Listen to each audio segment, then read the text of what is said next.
أعزائي المشاهدين، أهلا ومرحبا بكم في فقرة الإبداع والمواهب. والنهاردة بتشرفنا في قناة مصر الحياة واستوديو قناة مصر الحياة الفنانة الجميلة نورهان عرنصة اللي بنلقبها بكسارة الغناء.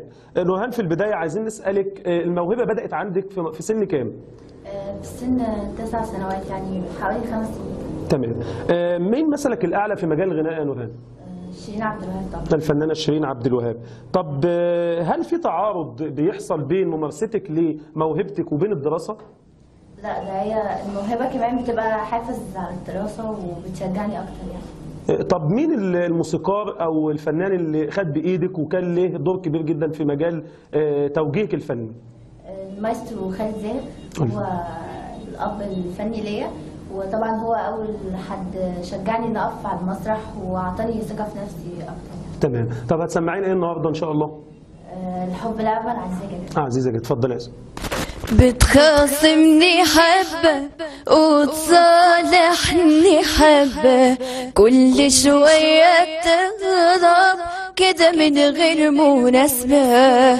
بتخاصمني حبة وتصالحني حبة، كل شوية تغضب كده من غير مناسبة.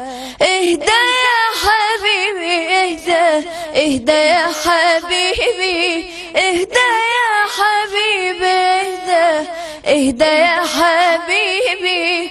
هو الحب لعبة ولا الحب لعبة؟ بتخاصمني حبة وتصالحني حبة. لما حبينا وحسينا بوجودنا قلتلي يومها النهارده احنا اتولدنا، والسنة الجاية دي أول عيد ميلادنا. لسه يا دوبك ما كملنا السنة هو اتخاصمنا وانت الغلطان مش انا. خايفة بكرة الحب يهرب مننا، يهرب من عذابنا ويضاع من قلوبنا، والقاسية صعبة.